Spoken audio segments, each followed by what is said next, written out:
What's up, guys? Here with you with FC Wonderkid, episode 106. Here with my guy, Fredson. How are you? I'm not doing as well as all those Manchester City fans out there. I can tell you that much. But I'm doing pretty well here. How about you, Alex? I know there's a big weekend of football ahead, big week of football ahead. You ready? You feeling good? I'm feeling really good because we're gonna have deciders of title wins here in Portugal, but we already have answers in Spain and in England too. We're going to talk about if Arsenal have bottled the league, one of the biggest topics. But before we get to it, don't forget to like this video, episode 106, and follow us on Instagram, Twitter, and on TikTok. Thank you for all the support. But Man City have made history. I'm going to say I consider Man City a European giant. The rise has been done. 9 Premier League titles, 5 with Pep Guardiola, one of the greatest managers in the history of the game and football heritage. Man City is right now. I have to say that. Yeah. I have to say that. Yeah. What is it? 5 Premier League titles for Manchester City in the last 6 seasons, which is just unheard of. And I believe Liverpool. Pep Guardiola and Manchester City are one of only, 2 other teams? So it's been Manchester United has done it, and Liverpool has done it in the top tier of English football. But it is just unreal how Bundesliga, no, just kidding. But it is absolutely unreal at the consistency and considering where they were this season. I mean, there's now, 10 players on Manchester City's roster that have won 5 Premier League titles, right? One more and they're gonna field the best 11. They could field an 11 of 5-time Premier League titles. Hell, if you count Riyad Mahrez's Leicester City title, he's got 5, but we can't count that. So I agree with you. I think for a lot of people right now, what you see coming out is you see a lot of people wanting to put an asterisk next to it because of 115 possible FFP breaches that may or may not be, litigated upon. Yeah. It doesn't matter as of right now. As of right now, Manchester City put together just an insanely efficient and beautiful second half of the season to take over Arsenal, to get everybody, their whole fan base aside from them. They had Erling Haaland breaking records. They had Kevin De Bruyne turning back time. And you can't take that away from them right now. You can't take that away from them right now. So I agree with you. I mean, that's facts. But the question, it is fact. That's facts. And you mentioned Mahrez first. I want to say Mahrez made history. What a world-class player. Man City have him subbing in the Champions League. That's how great this Man City team is. But Mahrez became the first African player ever to have 5 Premier League titles. In the history of the Prem, we've seen Drogba, Yaya Touré, all great players, but Mahrez was the first to do it. That shows the level of Guardiola. And the Man City culture right now is associated to success because even with Pep Guardiola winning the Premier League, Company won the championship, and Xavi won the La Liga, all associated to Pep Guardiola and this Man City style of play too. It's unreal in my opinion what's happening. But if I should say, the Man City culture shows with Company winning the championship and Arteta being the second place in the Premier League, highly influenced by Pep Guardiola and Man City. But I want to say too, culture of Man City with legends. Company, David Silva, Kevin De Bruyne, that I'm not scared to say Kevin De Bruyne is a top 10, definitely one of the best midfielders I've ever seen. Top 10, 100%. Okay. The passes, the way he dribbles. He's fast enough and efficient enough to make anything against Real Madrid. Not any player can do that. How good he is. And in all this, Ruben Dias. Dias only lost one game in like 40, in his last 40 games at Man City. That is the leader and the difference. And people can't be shy anymore to say he's the best center back in the Premier League right now. I'm not scared to say it. And Anyone can't be scared. It's a fact. It's a fact. No, I think absolutely fine saying that. I mean, he's been nothing but a lightning bolt of change since he's come in at Manchester City, and his development is probably the whole reason that whole defensive core has gotten loads better. It's a whole reason why maybe Emmanuel Akanji and an Nathan Ake come in and immediately they level up because of guys like Ruben Diaz. Exactly. And you've seen it in some. Manchester City has been releasing some clips here and there, and I actually wish they would release more.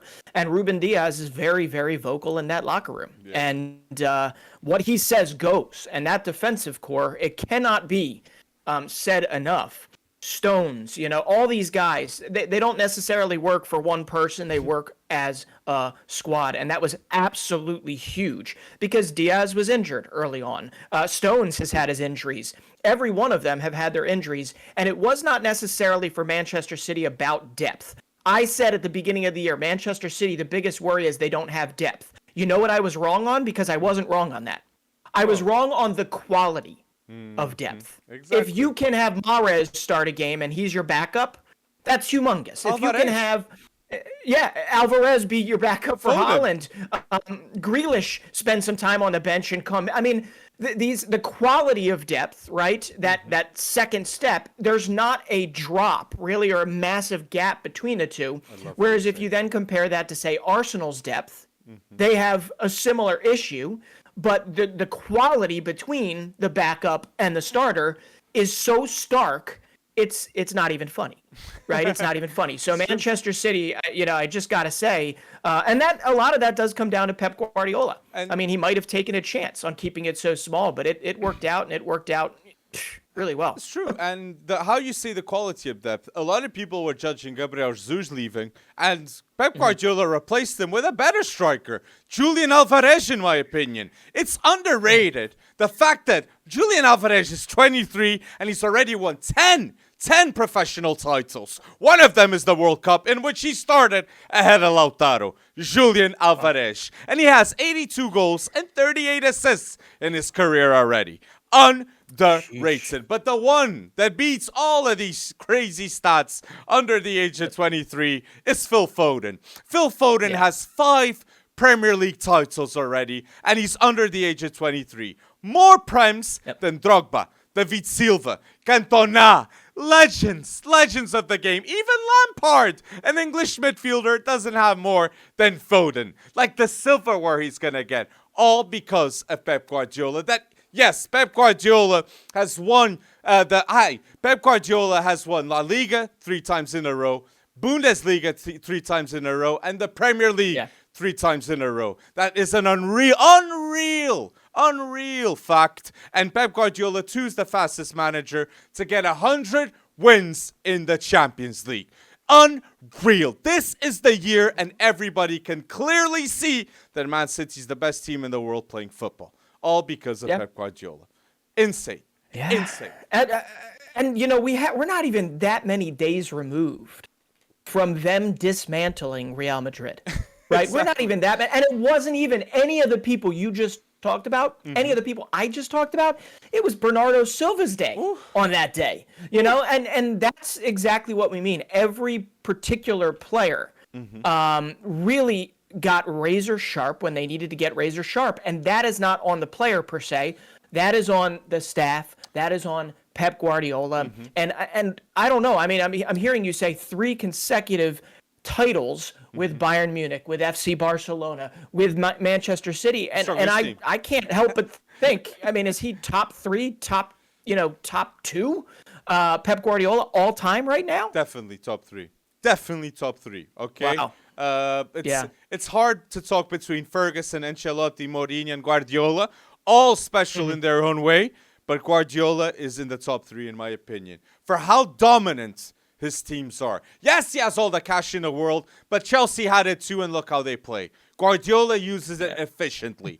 And Man City this season, the results they had, they beat Man United 6-3. They beat Liverpool 4-1. They beat Leipzig 7-0, Bayern 3-0, and they beat Real Madrid, the champions of Europe last season, 4-0 at home. One of the toughest atmospheres by many people that are close to Real Madrid that Real Madrid has faced in the Prem. The Etihad Stadium. History has been made. Goals of Guardiola in the past. Goals of even Company to win a Prem in the past. That is the history that Man City makes Man City a European giant. It has to be said. Yeah. Not the same as PSG.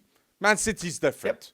Different. Yeah, I'm with you. And until that asterisk, it is, and that's anyone saying it's the money, it's this, it's that. It's the efficient expenditure. You don't necessarily need to call it efficient. Maybe the inefficient expenditure, but he's hit on more than he's missed on when it comes to signings. That's Pep Guardiola, right?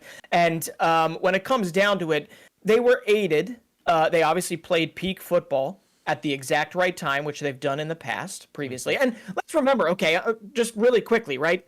The one season, I believe that they wound up not winning, right? Liverpool winning it all. It was simply because Liverpool had a ridiculous, historic, undeniably amazing historic run. And unfortunately, for the rest of you, the 19 other teams in the Premier League, it's going to take that to beat Manchester City until at least Pep Guardiola steps down. It's true. And moves on. It's true. It is. And what shows the greatness of Pep Guardiola is you say Liverpool are the only team to win the Premier League in this era of Pep Guardiola, which is true. But look at their front three. Look at the front three of Liverpool. Sadio Mane left last summer. Firmino was still there this summer. Salah is still there. Like, you see the front three of Guardiola, players are rotating non-stop. Aguero's been there. Gabriel Jesus has been there. Haaland is now there. So he knows in order to win, he has to rejuvenate the squad. Substitutions have to be done to win, to have this winning mentality. And the objective is clear. Man City, they won the league even without playing with Chelsea, but I guarantee you they're not even focused only in the Prem. They're focused in the Champions League.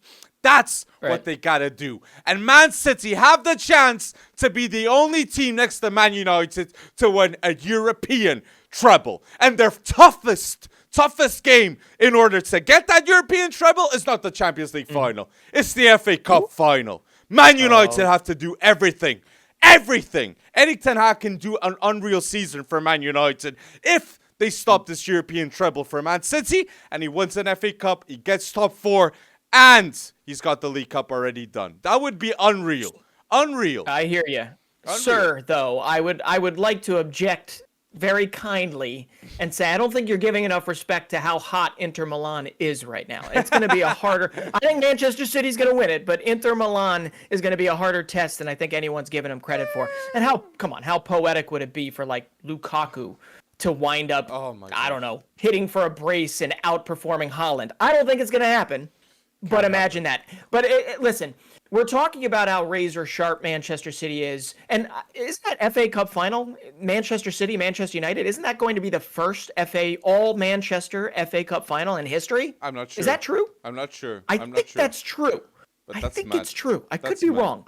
But listen, as razor-sharp as Manchester City has been, there are excuses being made for Arsenal, in my opinion. And I have to unequivocally say that the more I've kind of ruminated on it, which nobody cares what I say anyway, but the more I've thought about it, this is a bottle job. It absolutely is the bottle job. It's the longest a club has been in the lead in the Premier League, right? By far, by like 60 plus days, and wound up losing. Yeah, there you go. Look at you coming with the statistics. I like it. But it's a bottle job, and you're talking 8 points. 8 points out of the last 9. True. Okay, 9 games. And when it comes down to it, you look at a lot of these teams and you say, comfortably, first half of the season, Arsenal would have taken care of these teams. But we also need to remember how many dramatic wins there were, right? There were a lot of dramatic wins, whether it was a remontada, whether it was, late goals, whether it was just Reece Nelson. Remember that, right? You had to pull out of your pocket quite a few of these performances, and maybe, the luck dried out, or injuries, right? But no, it wasn't down to Saliba going out. It wasn't down to Bukayo Saka maybe just having the wheels fall off, okay? These are all phenomenal players. But when it comes down to it, the pressure became a little too much. They couldn't get 3 points out of Southampton. They couldn't get 3 points out of whatever. And once that blood was in the water, Manchester City was there to sweep it up. And in the midst of those 9 fixtures, was exactly where Manchester City broke their resolve with that win. Broke their resolve. And at that point, game over. And we all felt it. It's true. I agree. I think Arsenal should have won the league because they were 248 days leading the Premier League. Yeah. But it's the inexperience of the team and how good Man City are. If you look at the full team, it's totally understandable that Man City end up winning. But still, people were expecting more of a fight at the end. And results like losing to Forrest, drawing with Southampton, that just can't happen. And losing so convincingly to Man City too. It's mad that Pep Guardiola hasn't won one Manager of the Month and Arteta's won 4. And Arteta's won 4. That is absolutely crazy in my opinion. That shouldn't happen. And it puts a lot of people saying that those awards really don't mean too much at the end of the day. No, they don't. Well, but because watch Arteta get Manager of the Season because of that. No, he won't. He's not my Manager of the Season. When you have Eddie Howe, Guardiola, but we'll talk about that ahead. But put your Manager of the Season down below. If you're listening now. If you're listening now. But before we move on from the Premier League, I do have to mention and do a mea culpa to Nottingham Forest, right? In an incredibly dramatic fashion, they beat a contender.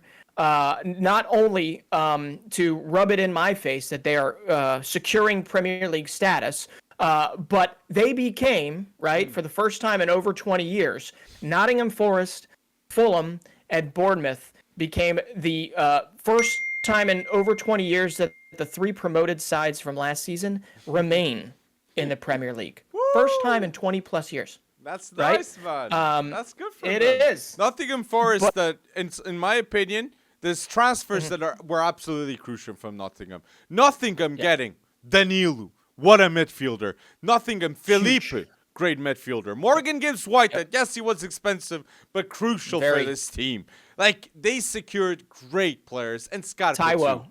And the striker. Scarpa hasn't even really gotten going, but Taiwo Awoniyi has been humongous for them late on, and he was dealing with issues, and I think he's got, 5 goals in his last 3 games? He's all over. He's phenomenal for Forest right now, and you can't move past the one thing I said, if I remember correctly, and we might have to go back and someone's got to hold me accountable.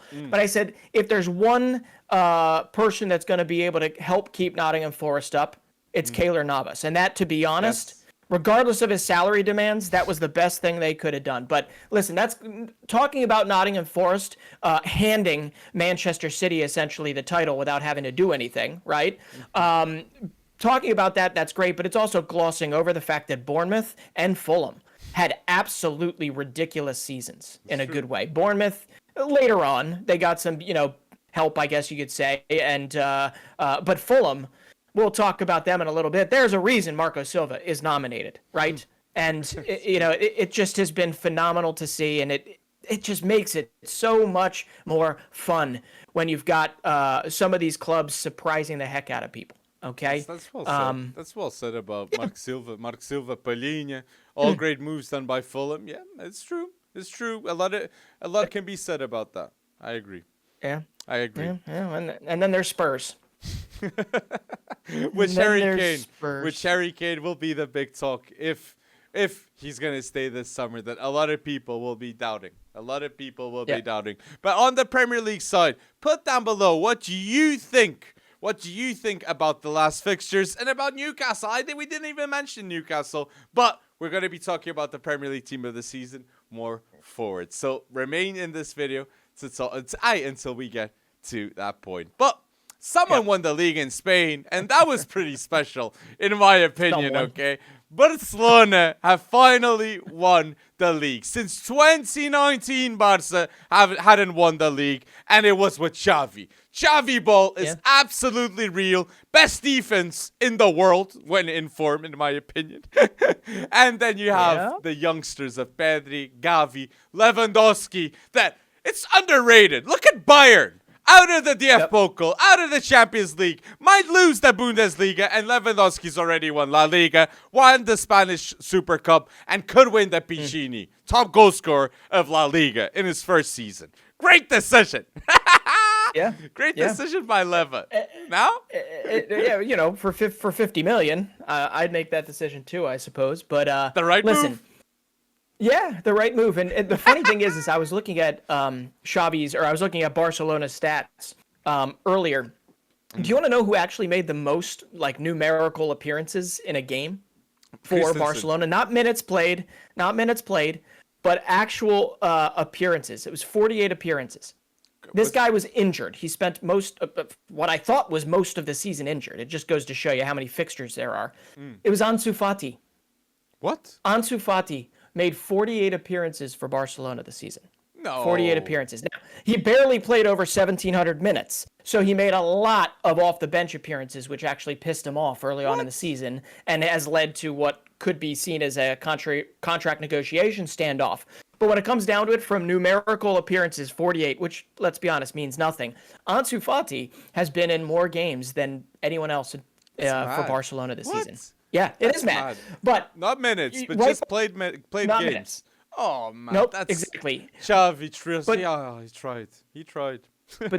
but here's the thing. Okay, Xavi, beautiful blueprint. See what's going to happen. We're back to wondering whether or not Barcelona has money to spare and what they're going to do in the offseason. And you and I are probably going to get in arguments and fights about it this offseason. And I can't wait for that, right? Like Lewandowski. Right, like Lewandowski. But listen, Xavi has possibly his hardest decision is finding that pivot, finding that Busquets. And that's, Busquets, even at 34 years old, and we don't yet know what his future has in store, but at 34 years old, he still was 5th on the team in minutes played with over 3,000 minutes. So for a guy that, is somewhat broken down, he's not.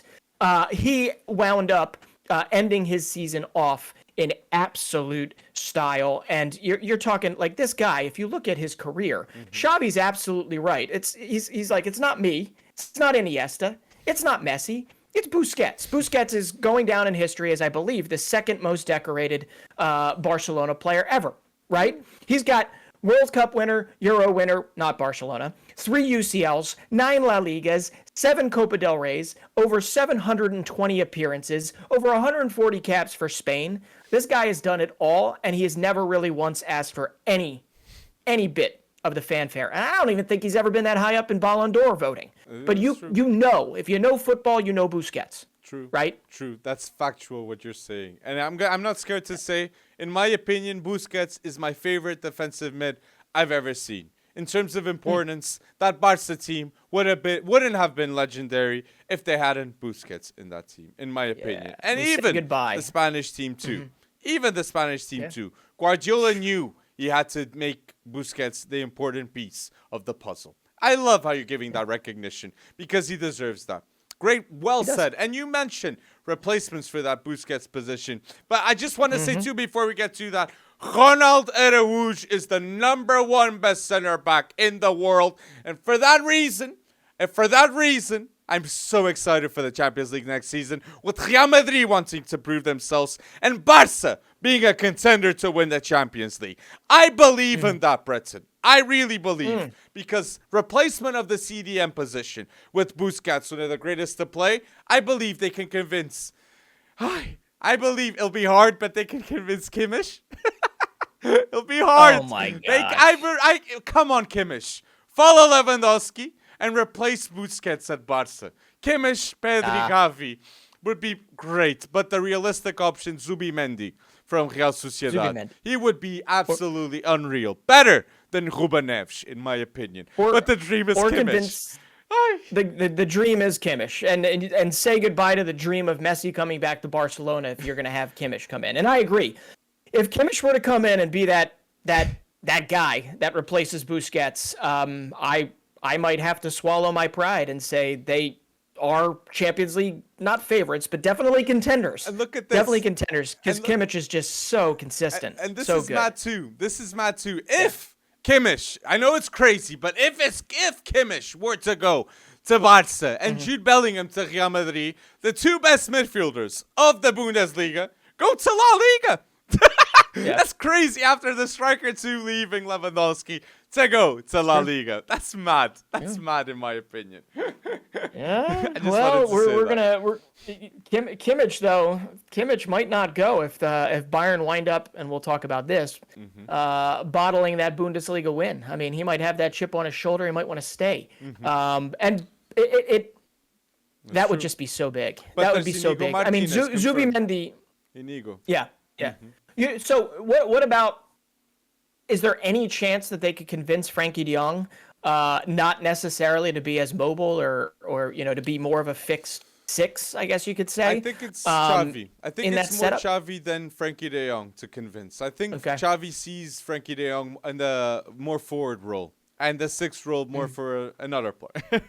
That's how I see things, in my opinion. Well, in my opinion, there is a guy that I'm not going to say that he'd fill a hole in any way, shape, or form here, but there is a guy that's definitely on cloud nine, and I do need to mention his name because I think if we look back, some Barcelona fans will actually say, Franck Kessié was absolutely huge to our momentum in La Liga. Absolutely huge to our momentum in La Liga. When they needed depth, Franck Kessié provided. He didn't play. I think he only had like 20 plus, maybe 24 appearances in La Liga. He's played a little more basically after they've already had it clinched.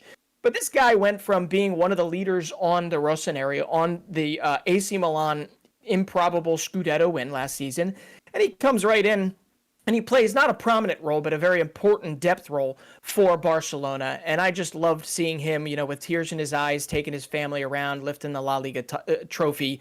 And I love that type of thing because in this particular season, we're always going to gravitate towards the Gavis, the Pedris, that ridiculous defense. When it really does come down to some of these spot performances, even Busquets said it. Busquets said, we got to give some love to Memphis Depay. Got to give some love to some of these guys that are no longer with us that played a part this season, and they did. And Kessié, while he's still on the roster, is definitely one of those guys. I understand. I understand that shout. But Kessié, he might be getting big money, though. And for this season, I understand the importance he had. He scored a key goal, I think, against Atletico. So there's a lot of moments that Franck Kessié did help. But Sergi Roberto, that is a player that I'm going to point fingers all times, okay? Sergi Roberto earns more weekly than Trent Alexander-Arnold. That is factual, and that can't happen, in my opinion. Legend Sergi Roberto, great goal against PSG, but that cannot happen, in my opinion. Okay, mistakes like that do cost Barca their success, a bit of their success at least, in my opinion. Cut that overpayment in half and give some to Ansu Fati, keep him, and give the other to Alejandro Balde, right? Is that what you're saying? Just give it all to Balde. Just give it all to Balde because Balde is one of the best left backs in the world, and he's still under 20. Just give it all to Balde. He deserves that status, and it's Xavi developing and trusting him that makes that status happen. He tried with Ansu Fati, but if an offer above 60 million comes from Fati, I do see a lot of Barca fans agreeing that he has to leave, just like Ferran Torres. It could have worked out, but 100 million for these two players, Barca needs that money. In my opinion. But needing money, we can say Brahim Diaz might be leaving AC Milan. Now, for sure leaving Real Madrid for 30 million. A lot of reports are saying that Real Madrid is going to sell him for 30 million to AC Milan, which I don't know if it's the right decision because I do think Real Madrid need depth. But if all things are pointing, it's going to happen. Jude Bellingham to Real Madrid is going to happen. A lot of people are saying it. It's facts. And Camavinga, Valverde, Tchouaméni against what? Pedri, Gavi, Balde left back. But Frankie. Well, Camavinga's a left back too, apparently. No, that's I'm serious though. You just called Alejandro Balde one of the best left backs in the world. One of a very tough one-on-one would be, who would you pick if you had to pick one player, Alejandro Balde, or would you take Eduardo Camavinga? Solely Because I think I'd pick Balde left back because Camavinga for right. me, I prefer him in midfield personally. Of course, but the ceiling is high. Camavinga doesn't even want to play left back. But yeah, you're absolutely right. Gavi, Pedri is going to be fighting with Camavinga, Tchouaméni, potentially Bellingham for the future. Hell, potentially Gabri Vega too, if they really open the floodgates for spending. But when it comes down to it, there's one difference between the four we just mentioned, or three we just mentioned with Real Madrid, and the Pedri, Gavi, Balde, Ansu Fatis of Barcelona. What is that big difference? Well, they're homegrown. That is. And I love that about Barcelona. But I agree. Let me have this Barcelona love moment. I love that about Barcelona. I'd like them to do it more, as they once did. But yeah, these are very much the seeds. Gavi, Pedri, Balde. These are very much the seeds of a potential reawakening and reimagining of the Barcelona ethos. And it just came with Xavi's first La Liga managerial title. You're mentioning this Real Madrid and Barca ethos that I want to say, like, it saddens me to say this, and I think it's the truth. The Kroos-Modric partnership has been historic and one of the best I've ever seen. But they cannot start in Real Madrid's best 11 next season.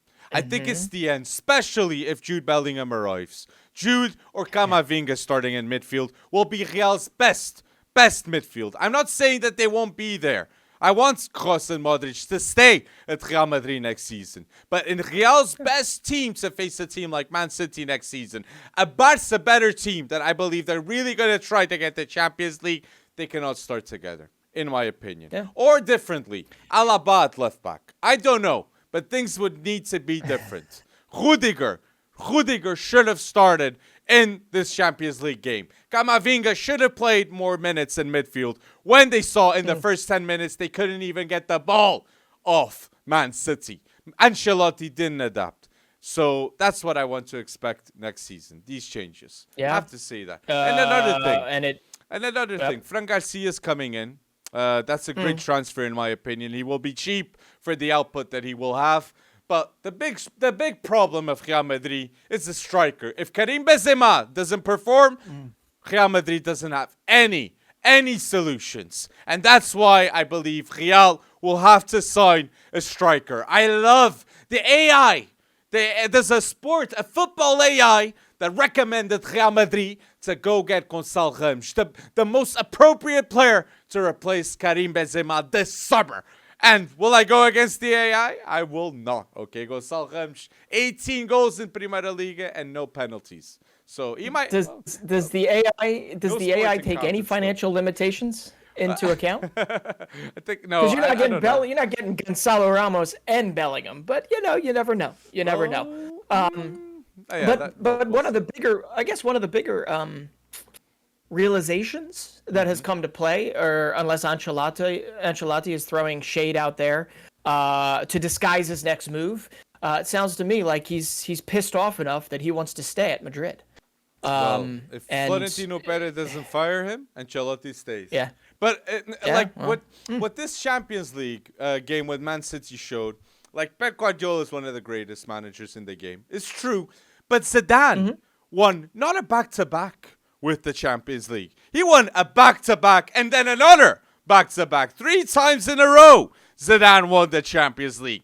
It just shows how difficult and how great that team was with Cristiano Ronaldo. Look how they failed to do that, Real Madrid against Man City. Dismantled completely. So that shows the greatness of Zidane at Real Madrid era. Once again. They failed quite largely this season when it comes to getting over the finish line, obviously compared to what a historic season they had last season. But a complete side note here, complete tangent, I gotta say. You think the front office at PSG, or you think the owners at PSG have been, I don't know, steadily knocking on the door of Zidane every week for the past multiple years? They honestly should. Yeah. And the favorite manager for Mbappe to coach PSG or Real Madrid when he's there, obviously, it's Zidane. Zidane, in my opinion. I think it's more Zidane doesn't want to go to PSG. I think it's more like that. Yeah. I would agree with that. But yeah, I think. But I have a manager. I have something to say with PSG, which will lead up to my Roma talk too. If I were PSG, if their prime focus is to win the Champions League, if I were PSG, I know with Roma, with what he's doing at Roma is great, but I'd get Jose Mourinho.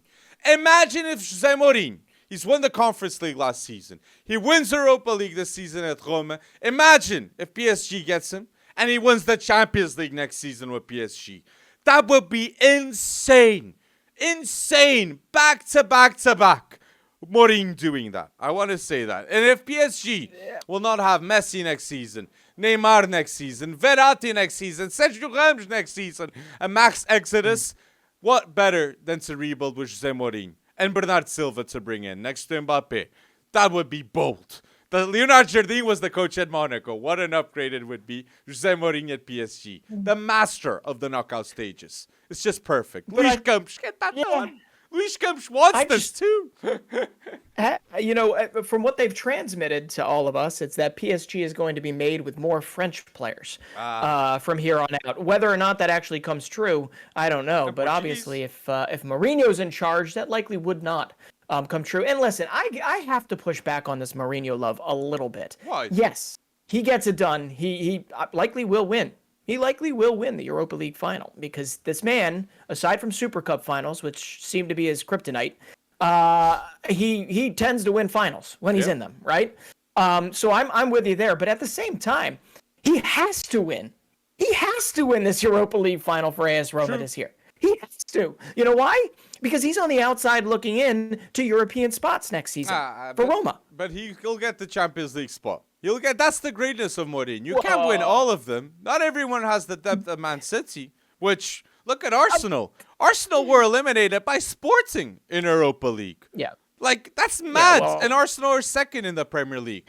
It's very hard to keep that high maintenance in both leagues. But Mourinho, in his career, he's won 5 in 5 European finals. And it will be the 6th with Sevilla. Sevilla that never have lost a Europa League final. I believe Mourinho's going to break that. He's convinced Dybala, Tammy Abraham going bold.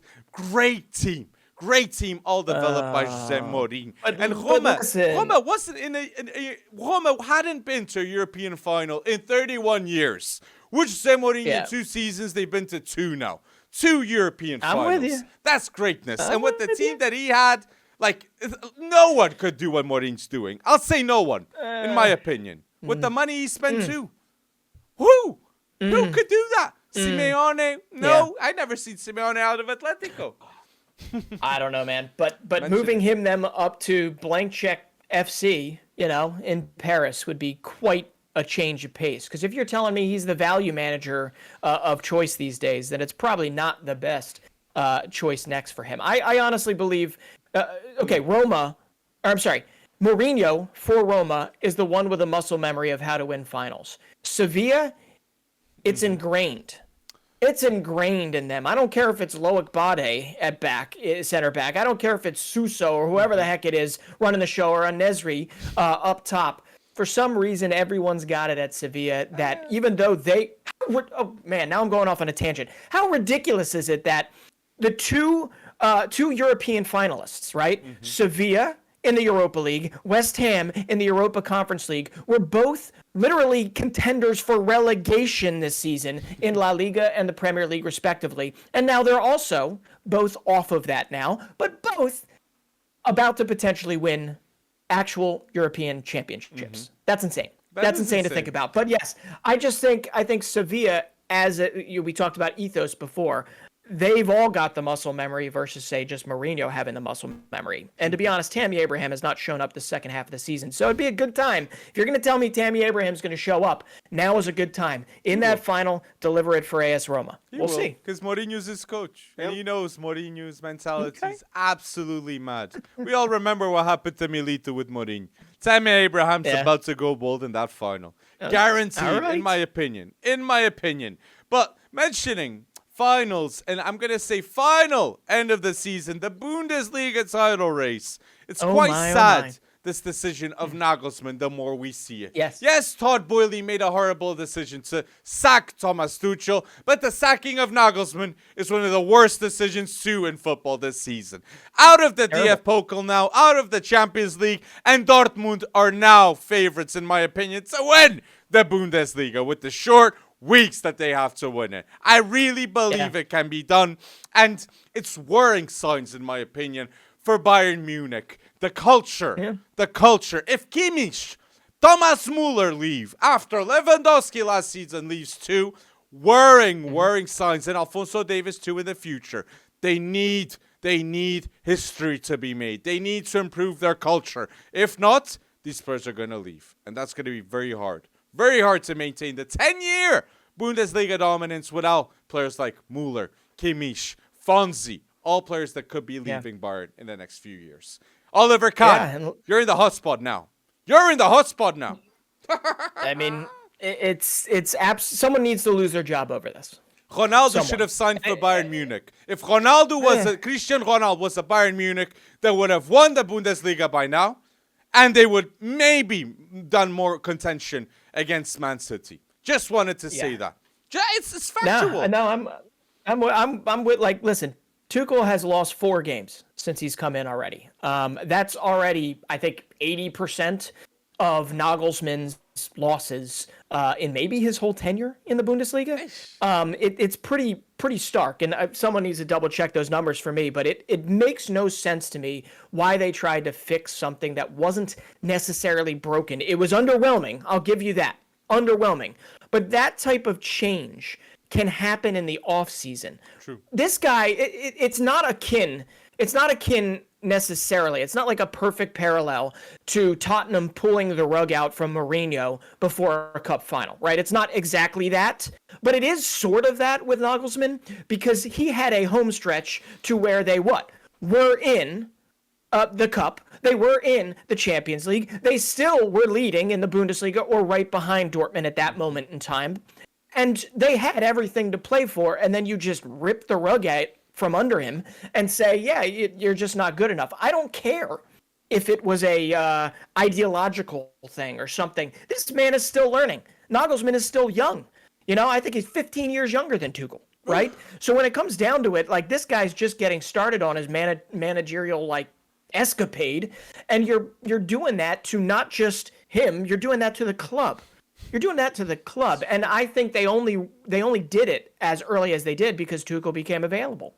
And they said, this is who we want 6 months from now. We need to get him now.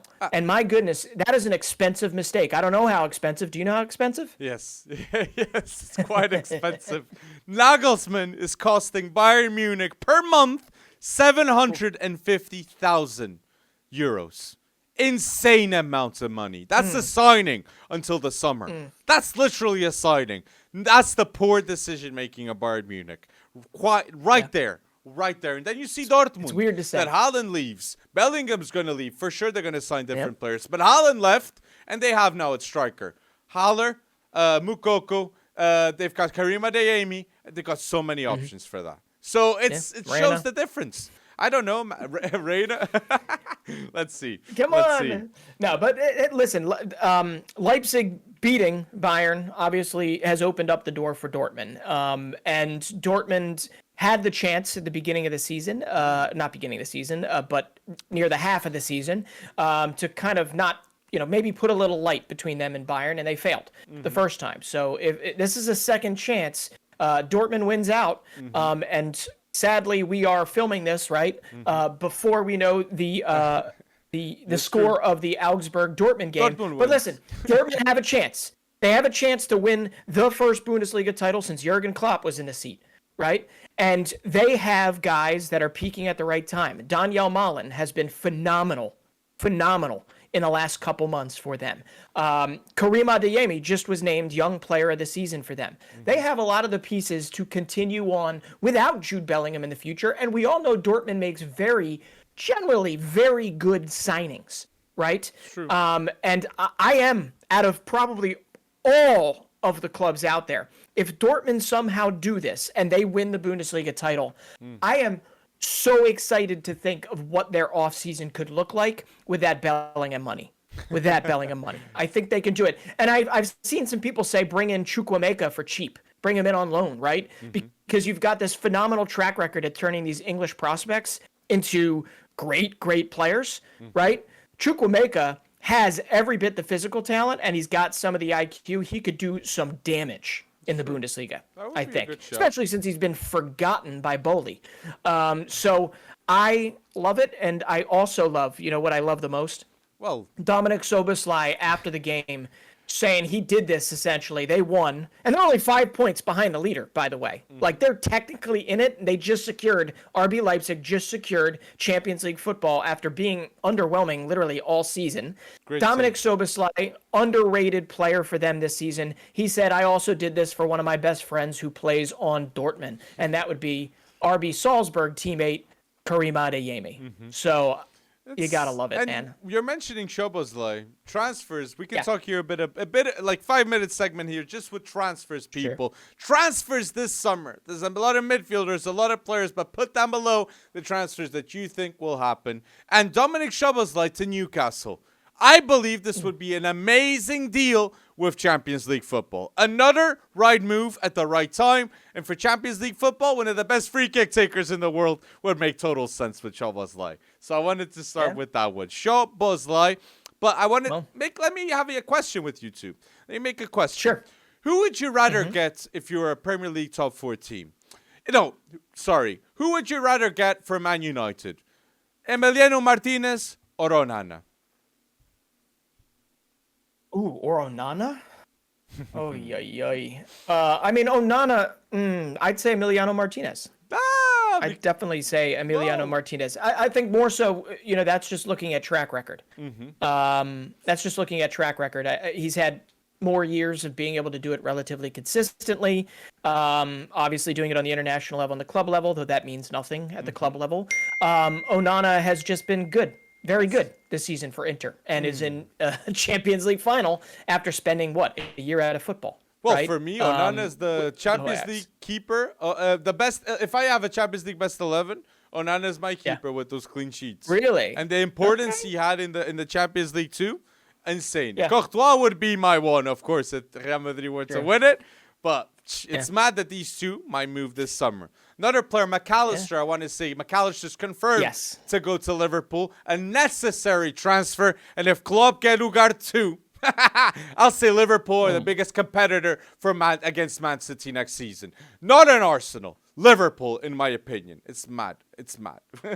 And I do need to say this. I mean, I know they need more depth, but I honestly believe that with some of the players, right? Elliott at his best this season. Curtis Jones. Jones at his best sometimes. Badžičić, and I might be screwing up that name. Those three players, if platooned properly, and not necessarily given starring roles next season, they could get away with just putting McAllister there. But I don't think they're going to do that. We all saw how they revamped their forward, core this past season. So, seeing whether or not that forward group, right, that striker group or that attack gels more and McAllister comes in properly. They just need to get younger in the midfield in terms of starring roles because, Thiago going down, that hurt. Relying so much on Fabinho, that hurt. So I'm really interested. But some of the best signings that have already happened this season are by a former Liverpool guy, Xabi Alonso, right? Leverkusen have already brought in leadership in the midfield because they're losing Bellarabi. They brought in they brought in Granit Xhaka, right, from Arsenal, and they're like. It's not confirmed. I'm sorry, but 15 million. I mean, Fabrizio has already kind of given it a green light without giving it the here we go. But that's a phenomenal signing if it happens in that midfield core. If you think about all the youth around it, and then he already got one of the most informed left backs for pretty much the entire season, right? You'd agree with this, Grimaldo. Yeah, right? In the Portuguese league, definitely the best left back in the Portuguese league, Grimaldo, which was quite bold to leave. Title race in the Primera Liga, and he leaves like he did. The moment, but what happened is, for people to have context, this is inside Portugal transfer news.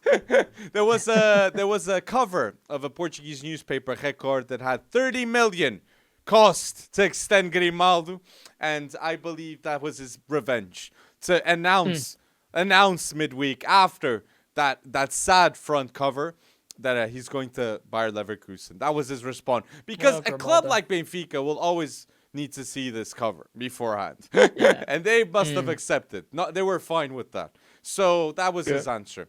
And look, I'm not going to hate on him. 7 years at Benfica. He was unbelievable. But now let's see at Bayer Leverkusen. If he was more physically strong, he would have gone to European giant. There's a reason why, too, he stayed 7 years. Technically, he's amazing. But he's a left back.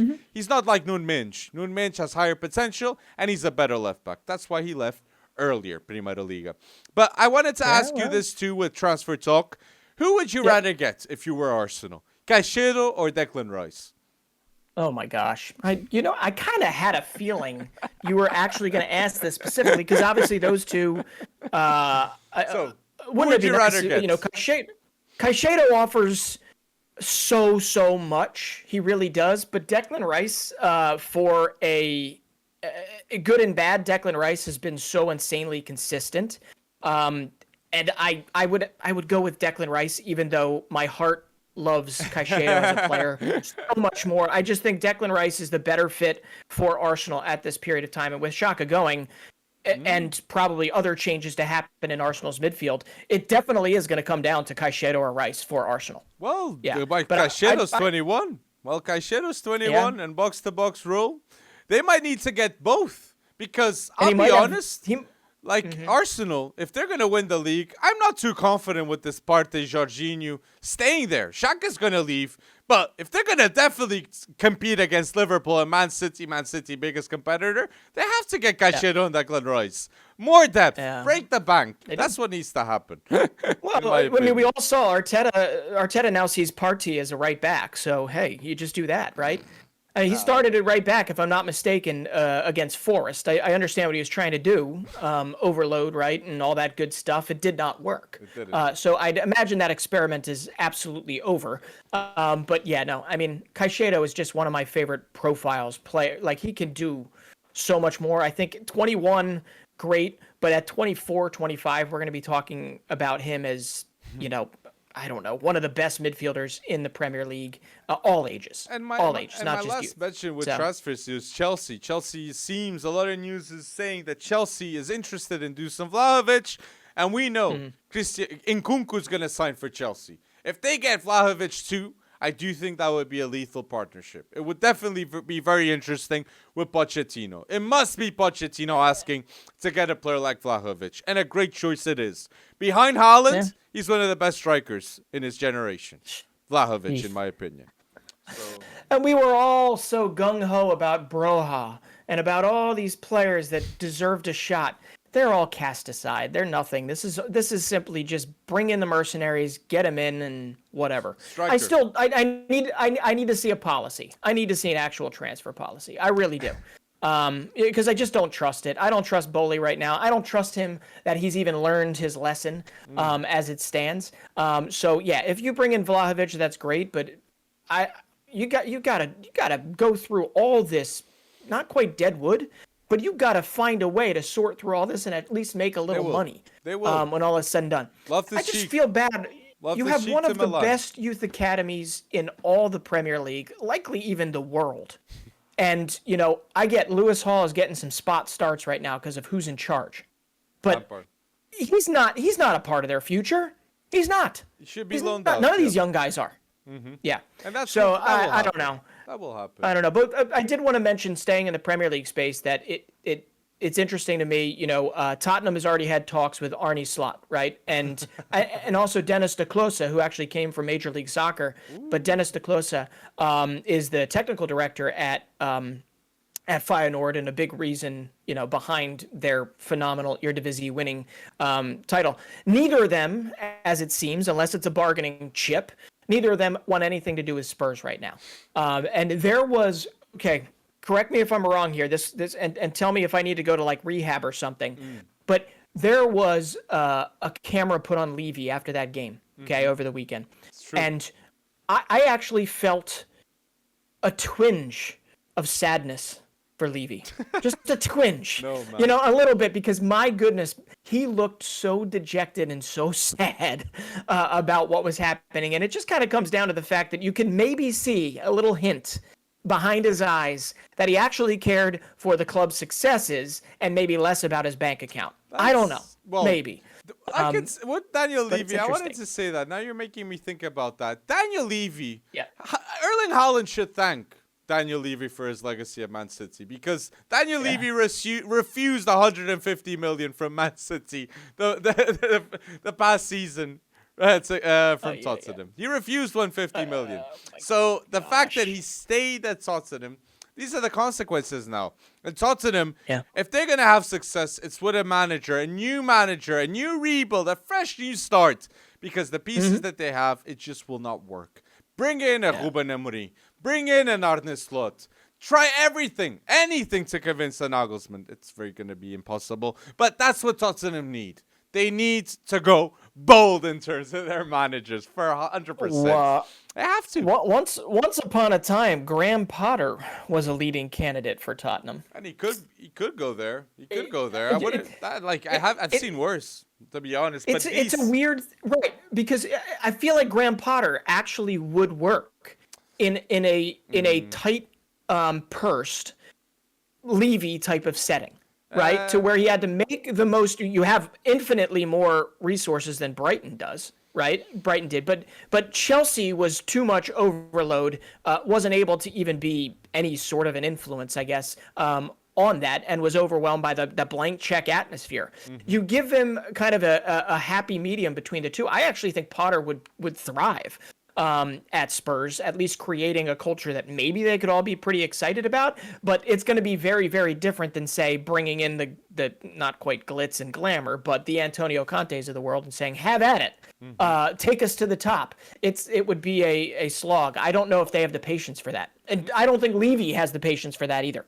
It'd be interesting. Talk myself out of it. It'd be interesting. But the transfers too, put down below what transfers you think you will see in the Prem, any league. Tell us down below. We want to see your thoughts. But if you're listening until now, don't forget to like this video too, episode 106. Yeah. But big topic now.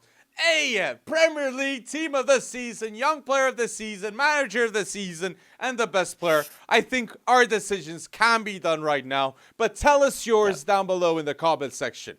We want to see your thoughts on this one. But, Wooey, do you want to start with who should be the Manager of the Season, Brennan? Yeah, I mean, I think I have to be pretty straightforward here, because I have a feeling you're going to have a different answer. But I don't know how you go past Pep Guardiola. I really don't know how you go past Pep Guardiola. I mean, I'm more angry that guys like Thomas Frank didn't get a nomination, although I don't know exactly who you would take off this list. But it is impressive to me that a guy like De Zerbi and Unai Emery both came in and had amazing second half of the season influences on their team. It's amazing that they're here with really a small body of work, albeit a very successful body of work. But for me, looking at these guys, I mean, Arteta did phenomenal, but Pep Guardiola, you just felt it literally the whole season, right? And he used a smaller squad to get this done, actually was able to rotate and see success elsewhere. For me, I can't go past Pep Guardiola, even though Eddie Howe and Mikel Arteta are like really insanely close seconds for me. I understand you saying Pep Guardiola, because Pep Guardiola, no doubt, is the best manager in the Premier League. But the manager that should win the award of Best of the Year, it's the one that overachieved the most, in my opinion. It's Eddie Howe with Newcastle. Getting top four with this Newcastle team is extremely bold. I know Arteta got four times he won the Best Manager of the award, but Eddie Howe, what he did with this team, like, Newcastle is the best defense of the Premier League. He didn't spend more than like 70 million to get that best defense with Trippier, Nick Pope, Dan Burn, Fabian Schär. Very underrated. Very underrated. So I would say Eddie Howe was the key piece for that to happen, and I would put Eddie out. I would put Eddie out.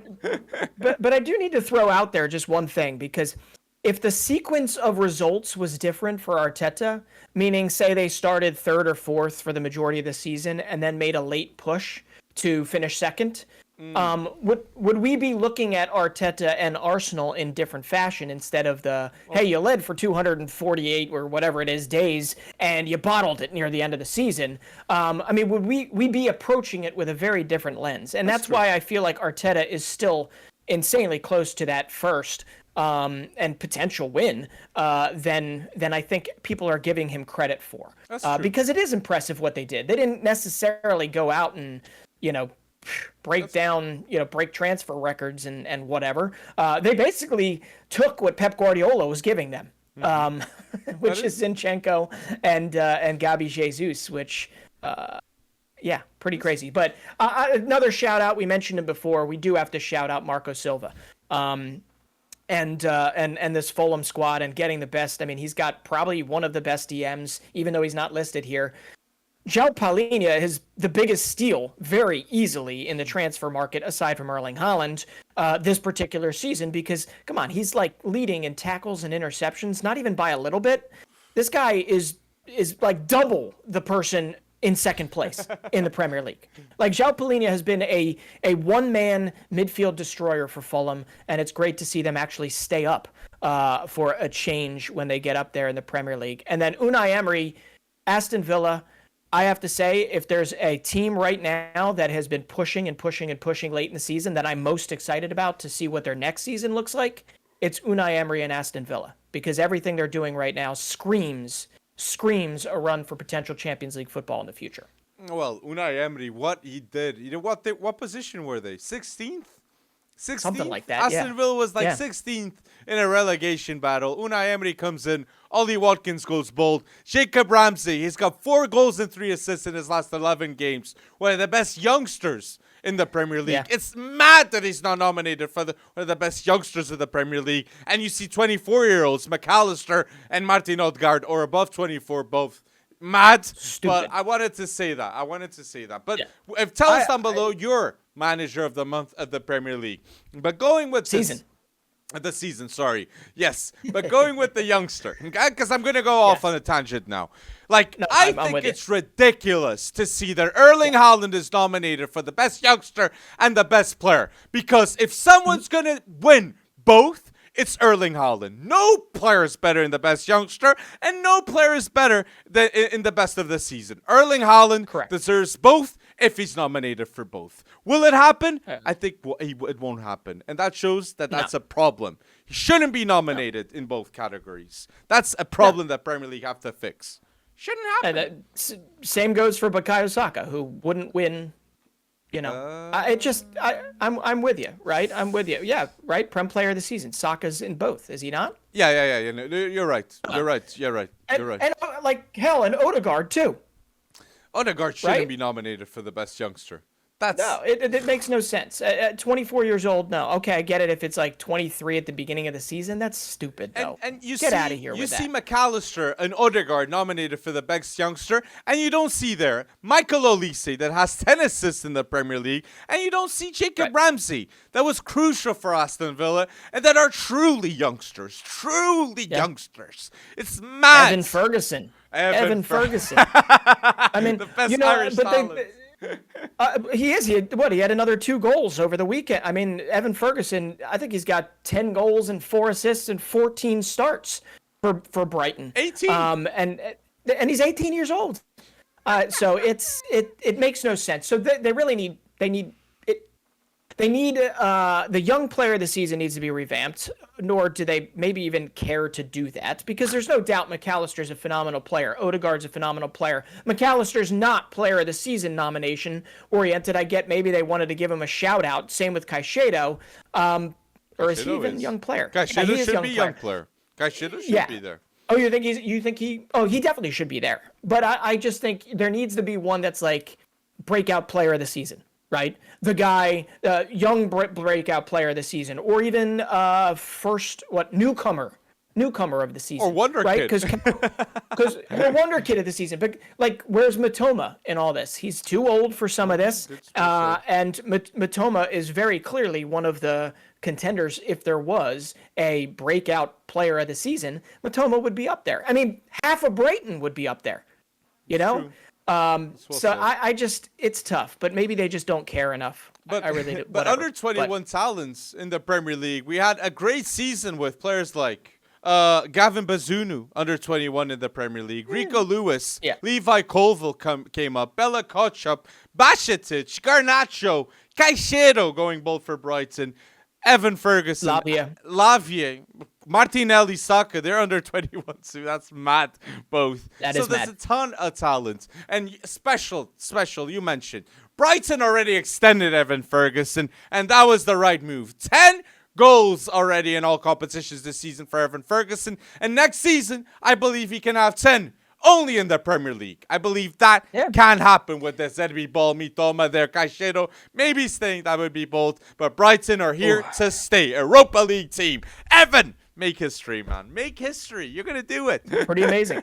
Pretty amazing. Brighton is... You got to repeat that again, right? Brighton is in European football, people. It's true. Brighton is in European football. And it reminds me a little bit of, remember those days of Wolves just recently, 4 or 5 seasons ago, when Wolves were 6th, 7th. They were, I believe they got to the Europa League quarterfinals at one point, right? Yeah. I'm pretty certain they did when Raul Jimenez had that 27-goal season, 10 assists, unbelievable. So I think, there's similarities to when Southampton was this massive breeding ground for phenomenal talents and great talent identification. And then there's also similarities with that Wolves run to Europe that we all really, really enjoyed. And now, Wolves are a Premier League side again. So let's celebrate in that. And we're saying goodbye to Raul Jimenez. He's leaving, and it was tough to see him in tears. But Brighton, what they've done, I say it, I feel like I say it every week. Long may it continue, because I think it's energizing everybody. They're not spending like exorbitant amounts. There's no asterisk when it comes to Brighton. It is just simply good talent identification and the understanding that you have to sell to become bigger over time. It's true. It's great to see. So the youngster of the season for you and me, it's Haaland, the best youngster. But if Haaland wins the best player of the season, do you think it'll go to Saka maybe? Yeah, I think it probably will go to Saka, and it probably should go to Saka. Yeah. But again, if they nominate both, I think they should give it to Haaland, in my opinion. Yeah. To both. It's just, but because De Bruyne, man, De Bruyne, like Kane, like these players were amazing. But put down below your picks of player of the season, young player of the season, and manager of the season. We want to see what you are thinking, people. But 11. Yep. Best 11. Yeah. Oh, my gosh. This is going to be exciting. A lot of snubs will happen regardless of all these picks. So, people, put down below your 11 of the season and what you are thinking. But goalkeeper. Who's the best goalkeeper in the Premier League this season? De Gea with 17 clean sheets? Ramsdale going bold for Arsenal? Or Nick Pope? It's absolutely crucial for this Newcastle team. Whoa! You are missing one. Who? My goalkeeper. Bernd Leno. Oh, Bernd Leno. What? Yes. No. Yes. Leno's not ahead goals of prevented. Goals prevented for me. Play a massive role. Okay. Goals prevented for me. Come on. He had Timmy Ream in front of him. As much as I like Tim Ream, the guy, they're not flawless. He's had to keep them in games left and right. And, if it wasn't Bernd Leno, I would actually throw a nice little shout out for Alisson. 2 in there. From goals prevented, for me, it does play a large role. It's flawed, but it plays a large role in my opinion. Ramsdale made too many mistakes. No. Nick Pope. My nomination is Nick Pope. Okay. Because of how top 4 from Newcastle. He had a much better defense in front of him, in my opinion. Then who? Then Bernd Leno. Yes, that is true. But I still think the accomplishment that he did, if it wasn't for him, no top 4. So I prefer Nick Pope. But straight away from the first one. It's not though. Like David De Gea, come on. Like I get 17 clean sheets. That's great, but having that weird up and down, topsy turvy season, I just couldn't do it. And I think Allison is probably not given enough credit this season for. Well, True. if it weren't for Allison, I'm pretty certain Liverpool would be nowhere close to European football this season. So Allison deserves a little credit for what he's done. But true. yeah, Ramsdale obviously had ridiculous moments. And was very, very solid for them and has completely justified his price tag. That's not even a question anymore, right? I mean, we've had to almost apologize for that, opinion from the get-go. And yeah, of course, Nick Pope is the goalkeeper behind the best defense in the Premier League. And it's funny, none of us even say the name Ederson. Not once. Ederson, yeah, that's well, I understand that. And Ederson has been vital for Man City, but I don't mention Ederson because of the names I'm going to mention now. That's the way Fair I enough. see it. So the best defense in the Premier League, in my opinion, has Nick Pope in goal, Zinchenko at left back. The mentality changed at Arsenal because of this man. Then I have Lisandro Martinez with Ruben Dias at center back, and my right back Trippier. Then the best defense of the Premier League. The Trippier, captain of Newcastle, crucial. Yeah. So yeah. Okay. All right. We have differences, Can don't we?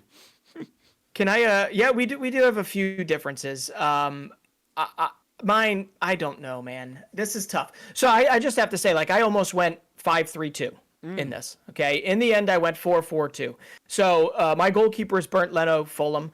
My left back is Nathan Ake for Manchester City. Center backs are Ruben Diaz and Lewis Dunk from Brighton. And my right back is definitely Kieran Trippier. I mean, he's a player of the season. Because Lewis Dunk did it all season, man. He played every game. Played every minute of every game, if I'm not mistaken. He made some mistakes, but Lewis Dunk, Brighton would be nowhere close to European football, and he gets paid not even a fraction of what Lisandro Martinez gets paid. You're going so bold with Leno and Lewis Dunk, Breton, in that best defense. I have to, because otherwise this would be dominated by the people that spend all the time. Lewis Dunk deserves more. Yeah, well, Nick Pope, okay. No, I agree with you. You have a very valid point with Nick Pope. I completely understand it, and I even agree to it in some respects.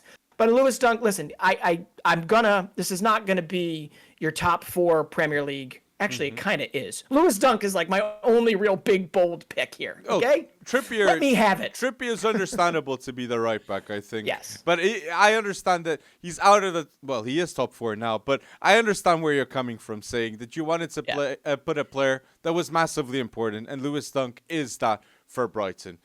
But yeah. And listen, I do feel like I have to say, Zinchenko, I agree with that. I mean, you could even throw a shout out maybe at some point for Luke Shaw, but the left backs in this league this season were really not that good. And Nathan Ake, hell, if I could put a Kanji at left back, because I know at Dortmund he had played left back at one point, I would, because frankly, those two transformed the depth of Manchester City and allowed them to win this Premier League title. That's true. Right? So Nathan Ake gets there because he turned into a behemoth of a man marker for Manchester City this season, even though he's not, primarily a left back. And next season, I do believe that the best left back in the Premier League is going to be Andy Robertson. He's going to be motivated. He's going to be stronger than ever, and I think that will be the case. And Trent might be not in right back, midfield, but let's see. Let's see Klopp, what he manages to do. But my 3 in midfield and the best team of the Premier League this season is tough to snub Casemiro, but I have to. If I put Rodri, I put Odegaard there, and I put one of the greatest midfielders in the Premier League I've ever seen. That is Kevin De Bruyne. Kevin De Bruyne currently is the top assister in the Premier League. He's the top assister in the FA Cup, and he's the top in assists in the Champions League too. One of the best playmakers ever in the history of the game, and I have to start this man. I have to say those 3. It's just so hard. Fair enough. Bruno Guimarães too. So hard for me not to put in this team. Yeah. Yeah. Oh, yeah. There are others, man. I mean, we should actually do one without the top 4 or whatever. Well, actually, no. Newcastle's top 4. Because there's so many shout-outs that need to happen. McAllister, Caicedo, Joe Linton has had just an insane season for Newcastle. There's just so many good names that are not quite snubs. They probably should not be here. But it's been a fun season for those guys. But this is where I went 4-4-2. So my midfield is Rodri, Bruno Fernandes, Martin Odegaard, and Kevin De Bruyne. You have Bruno. Okay, I don't think. What? No. What? Bruno Guimaraes has been better than Bruno Fernandes this season. Dude, Manchester United, he's across the board one of the most important players for Manchester United. And Casemiro would be on here, but 2 red cards. Red cards really hurt them. He hasn't even been there the whole season. Well, he is more important. He also hurt them.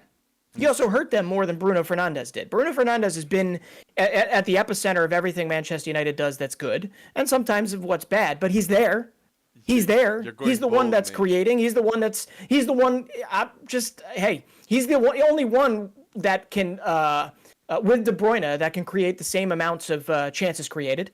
Right? He's been absolutely at the epicenter of Manchester United. I mean, Rashford would not be having a season that he's having without Bruno Fernandes.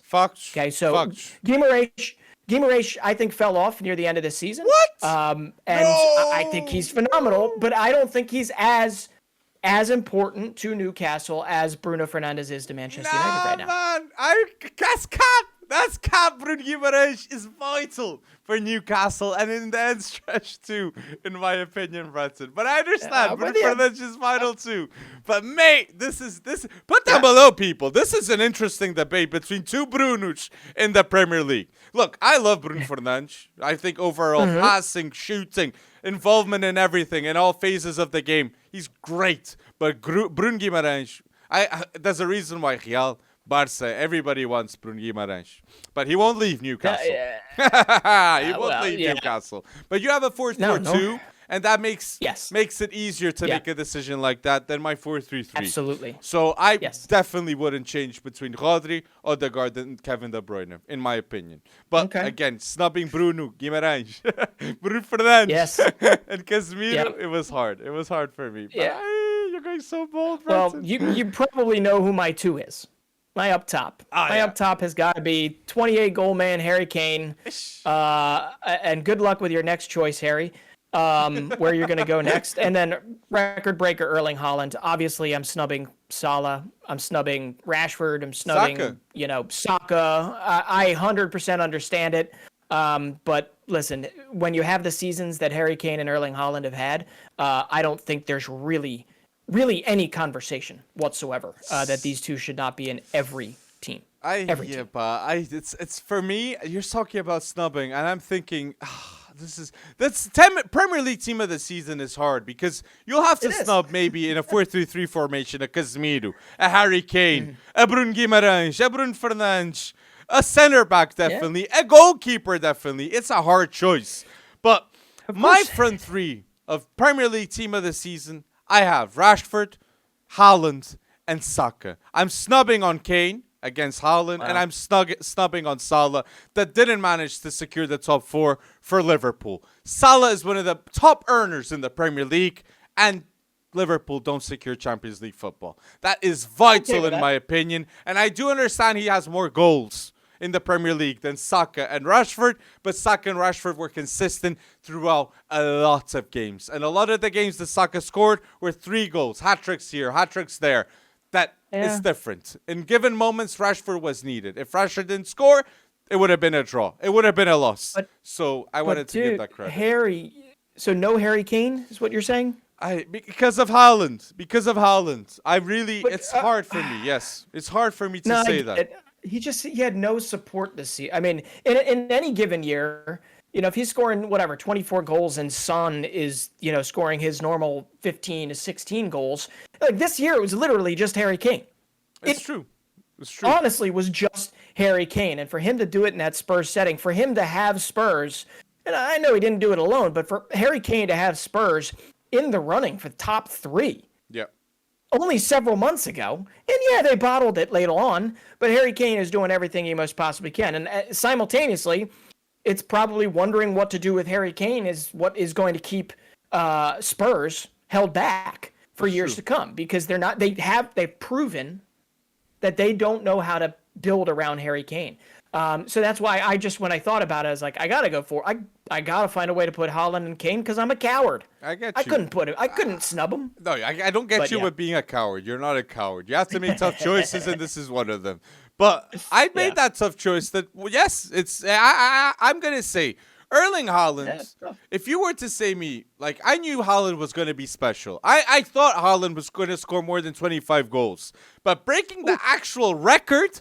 The actual record, like Erling Haaland in his debut season at Man City with Pep Guardiola, broke the top goal scorer record in the Premier League, won the Premier League, maybe will win the FA Cup, and maybe will win the Champions League, being the top goal scorer ever too, winning the Ballon d'Or, the first player to do that since Cristiano Ronaldo. So that is uncomparable, and that's why I'm going to say it again.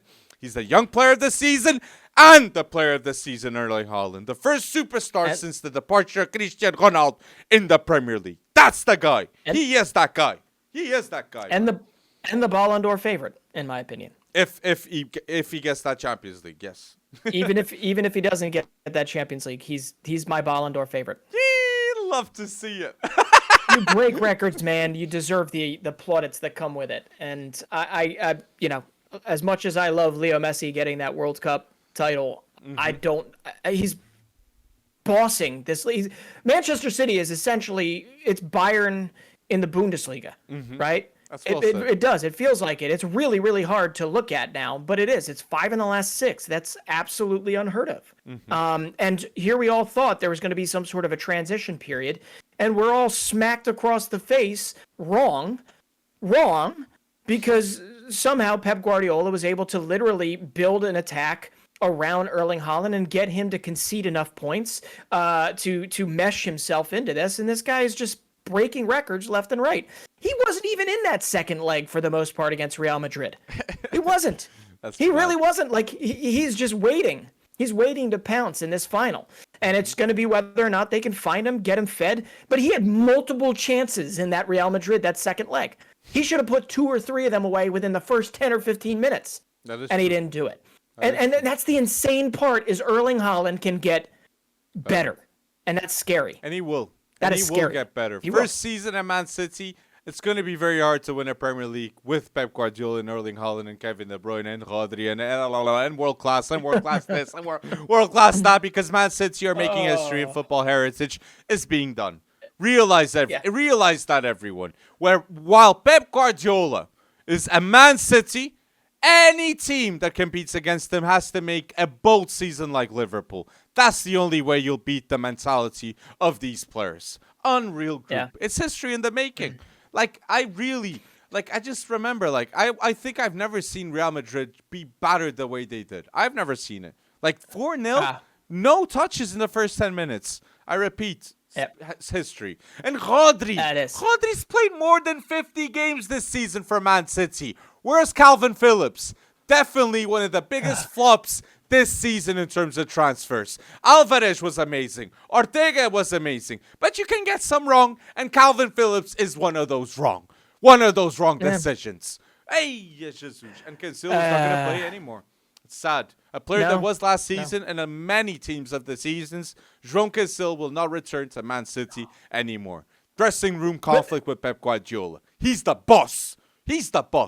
That happens. And that's another one. I mean, to just look at, right? Would Mikel Arteta did do it with Aubameyang. You had to. I guess you have he did. to. He did. He had to. But yeah, that takes. I mean, you can get that wrong too. You can get that wrong. But Pep Guardiola realized something was off, and to make that decision with João Cancelo, that takes more cojones than I think I could ever muster. That was really hard. Because that was a big player. Cancelo, when he was at his best, was very easily possibly the best fullback in football, in world football at that time. True. Right, when he was in form. And I remember it wasn't for a massively long period of time, but my goodness, it was long enough that there were a lot of people out there going, wow, holy crap. Yeah. And then not even 3 months later, Cancelo's in the doghouse and on his way out. And he had to do it. Now Cancelo's looking at it. He might bottle a Bundesliga title, whereas Manchester City's, that made way for who? Rico Lewis. Rico Lewis, exactly. Then Rico Lewis. Under 21s, like we have an unreal list, as we said, Rico Lewis, Gavin Bazunu, Evan Ferguson. I repeat, Absolutely. Evan Ferguson has the opportunity to be one of the best Irish talents ever. Robbie Keane vibes. Your records are in jeopardy because you have Evan Ferguson coming up, Robbie Keane. 10 goals in all competitions. That's going to happen. I believe that. Right extension to stay at Brighton, a team that is developing all the positions. And if Brighton keeps long-term, players like Mitoma, Evan Ferguson, I don't know what to say. It's just unreal. I don't know, man. Jason Steele, what a great keeper, Yeah. mate. What a great keeper. Like, unreal options. Like, even with that. Given a chance. Given a chance, and he proves himself. There's just, you know, I'm ordering myself a Brighton jersey. Oh wait, I already have one. Never mind. I'm gonna get a Evan Ferguson Brighton jersey this summer. I promise myself I'll do that. You have every right to. You should. Come on. You should do it. So people, put down below your choices for Premier League Best 11. We want to see you guys going bold. And if you're listening until now, episode 106, thank you so much for going bold, and follow us on Spotify, Apple Podcasts, Instagram, Twitter, and on TikTok, people. Thank you for going bold once again in another podcast, people.